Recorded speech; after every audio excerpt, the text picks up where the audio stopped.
Alhamdulillah, alhamdulillahilladzi an'amana bi ni'matil iman wal islam. Wassalatu wassalamu ala sayyidina Muhammadin khairil anam wa ala alihi wa ashabihil kiram. Ashhadu an la ilaha illallah al-malikul quddusus salam wa ashhadu anna sayyidana wa habibina Muhammadan abduhu wa rasuluhu sahibus syarafi wal ihtiram. Amma ba'du, usikum wa nafsi bitaqwallah faqad fazal muttaqun. Ittaqullah wa'malus salihat wajtanibul munkarat wazkurullaha fi ayyamin ma'lumat washkuru lillahi alladzi bi ni'matihi tatimmus salihat. Wa qala Allah ta'ala وَلِكُلِّ أُمَّةٍ جَعَلْنَا مَنْسَكًا يَذْكُرُوا اسْمَ اللَّهِ عَلَى مَا رَزَقَهُم مِّن بَهِيمَةِ الْأَنْعَامِ. Ma'asyiral muslimin rahimakumullah. Alhamdulillah, bersyukur kepada Allah Subhanahu wa taala kita masih diberikan nikmat oleh Allah Subhanahu wa taala, baik nikmat iman, nikmat Islam, nikmat sehat wal afiat. Sehingga dengan nikmat tersebut alhamdulillah kita bisa melangkahkan kaki kita. Allah masih memberikan gerakan hati kita untuk senantiasa beribadah kepada Allah Subhanahu wa taala. Seyogianya kita adalah hamba Allah yang dipilih oleh Allah Subhanahu wa taala, yang senantiasa Allah masih mencurahkan rahmatnya, keberkahannya, dan Allah masih ingin kita senantiasa berdoa, berkeluh kesah, memohon kepada Allah Subhanahu wa taala sebagai hamba-Nya. Salawat serta salam tak lupa kita haturkan salawat kepada Nabi kita Muhammad sallallahu alaihi wasallam yang senantiasa kita puji, kita iringi salawat untuk beliau, keluarganya, para sahabatnya, dan mudah-mudahan kita selaku umatnya bisa berkumpul bersama Nabi kita Muhammad sallallahu alaihi wa alihi wasallam. Hadirin, khatib senantiasa mengajak, marilah sama-sama kita meningkatkan ketakwaan dan keimanan kita kepada Allah Subhanahu wa taala, bahwa bekal untuk menuju Allah Subhanahu wa taala tidak lain dan tidak bukan adalah ketakwaan kepada Allah Subhanahu wa taala, menjalankan perintah Allah Subhanahu wa taala,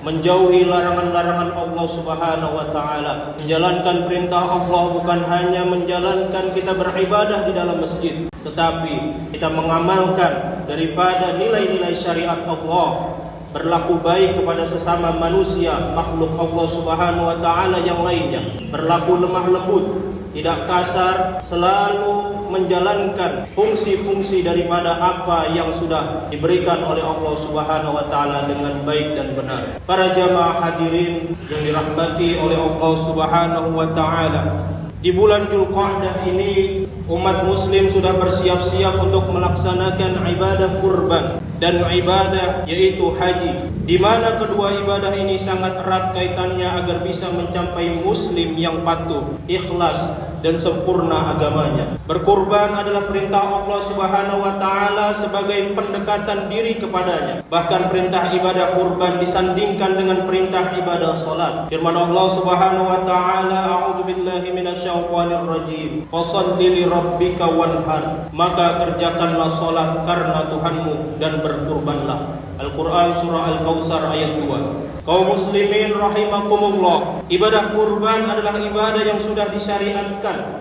Hukum kurban adalah sunnah muakkadah, sunnah yang sangat dianjurkan dan bagian dari syiar Islam. Namun sebagian ulama mengatakan bahwa kurban hukumnya adalah wajib bagi orang yang mampu. Dalam hadis yang bersumber dari Abu Hurairah, Rasulullah sallallahu alaihi wasallam bersabda, siapa yang mendapati dirinya dalam keadaan lapang lalu ia tidak berkurban, maka janganlah ia mendekati tempat salat Id kami. Hadis riwayat Imam Ahmad dan Imam Ibnu Majah. Sejak bulan Dzulqa'dah ini sudah banyak kaum muslimin mempersiapkan untuk menyambut daripada Idul Kurban. Ketika di tanggal 10 Zulhijjah hingga 13 Zulhijjah atau hari-hari tasyrik, kita dianjurkan untuk berkurban karena perintah kurban adalah perintah yang langsung dari Allah Subhanahu wa taala. Setiap tahun sekali, bukan bukan perintah seumur hidup sekali. Maka berbahagialah orang-orang yang pada tanggal 10 hingga 13 Zulhijjah bisa melakukan ibadah kurban. Ibadah kurban mempunyai keutamaan yang spesial, sebagaimana yang telah Rasulullah SAW sebutkan dalam hadis-hadisnya. Setidaknya ada 3 keutamaan bagi orang yang berkurban. Di antaranya yaitu fadilah berkurban yang pertama adalah mendapatkan ampunan dari Allah Subhanahu wa taala. Rasulullah sallallahu alaihi wasallam bersabda an Abi Sa'id Al-Khudri, dari Sa'id Al-Khudri radhiyallahu anhu, dia berkata, Rasulullah sallallahu alaihi wasallam bersabda, wahai Fatimah, berdirilah dan saksikanlah hewan kurbanmu. Sesungguhnya dengan darah pertama yang jatuh dari hewan kurban tadi, maka akan diampuni dosamu yang telah berlalu. Hadis riwayat Imam Al-Hakim. Yang kedua adalah sarana memperoleh keridhaan daripada Allah Subhanahu wa taala. Allah tegaskan dalam Al-Quran, daging-daging unta dan darahnya itu sekali-kali tidak dapat mencapai keridhaan Allah, tetapi ketakwaan dari kamulah yang dapat mencapainya. Al-Quran surah Al-Hajj ayat 37. Sabda Rasulullah sallallahu alaihi wasallam yang lain mengatakan, dari Ibnu Abbas berkata, Rasulullah sallallahu alaihi wasallam bersabda, tidak ada uang yang dibelanjakan yang lebih baik daripada belanjanya hewan kurban di hari Id. Hadis riwayat Imam Al-Darqutni dalam sunannya. Fadilah berkurban yang ketiga adalah amalan yang paling Allah cintai pada hari raya Idul Adha. Kurban adalah pendekatan diri kita kepada Allah. Dengan berkurban akan membuat kita lebih dekat dengan Allah Subhanahu wa taala. Nabi sallallahu alaihi wasallam janjikan pahala yang berlimpah untuk orang-orang yang berkurban. Dari Aisyah radhiyallahu anha, Nabi sallallahu alaihi wasallam bersabda yang artinya, tidaklah pada hari nahar atau hari kurban manusia beramal suatu amalan yang lebih dicintai oleh Allah daripada mengalirkan darah dari hewan kurban. Ia akan datang pada hari kiamat dengan tanduk, kuku, rambut hewan kurban tersebut, dan sungguh darah tersebut akan sampai kepada Allah sebelum tetesan darah tersebut jatuh ke bumi. Maka bersihkanlah jiwa kalian dengan berkurban. Hadis riwayat Imam Ibnu Majah dan Imam Tirmizi. Diriwayatkan lain dari Abu Daud dari Zaid bin Arqam, para sahabat Rasulullah sallallahu alaihi wasallam bertanya, wahai Rasulullah, apakah maksud dari hewan-hewan kurban seperti ini? Beliau bersabda, ini merupakan sunnah ajaran bapak kalian, yaitu Nabi Allah Ibrahim. Mereka bertanya, wahai Rasulullah, lantas apa yang akan kami dapatkan dengannya? Beliau menjawab, setiap rambut terdapat kebaikan. Mereka berkata, bagaimana dengan bulu-bulunya wahai Rasulullah? Lalu Rasulullah sallallahu alaihi wasallam menjawab, dari setiap rambut pada bulu-bulunya terdapat suatu kebajikan. Hadis riwayat Imam Ibnu Majah. Jamaah salat Jumat yang dirahmati oleh Allah Subhanahu wa taala,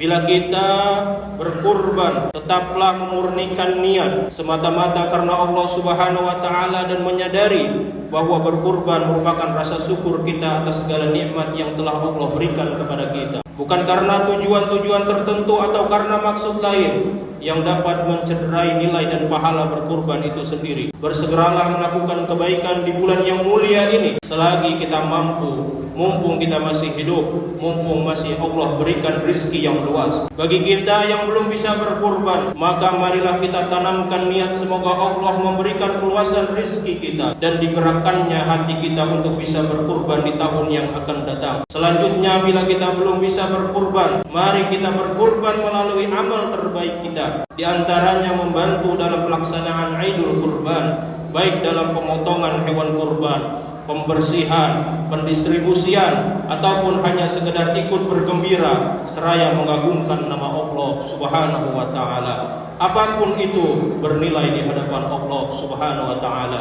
Al-Imam An-Nawawi dalam syarah Muslimnya mengatakan, annal mubah idza qasada bi wajhillah ta'ala sara ta'ah. Sungguhnya perbuatan mubah jika dimaksudkan dengannya untuk mengharapkan ridha Allah Subhanahu wa taala, maka dia akan berubah menjadi suatu ketaatan dan mendapatkan balasan ganjaran dari Allah Subhanahu wa taala. Allah Subhanahu wa taala berfirman, "Man jaa'a bil hasanati falahu asyru amsalihha wa man jaa'a bis sayyi'ati fala yujza illa misliha wa hum la yuzlamun."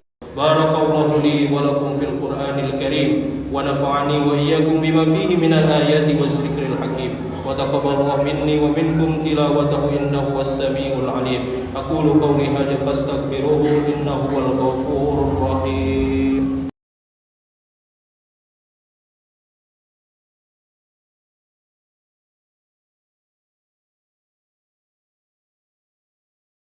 Dia akan mendapatkan balasan 10 kali lipatnya.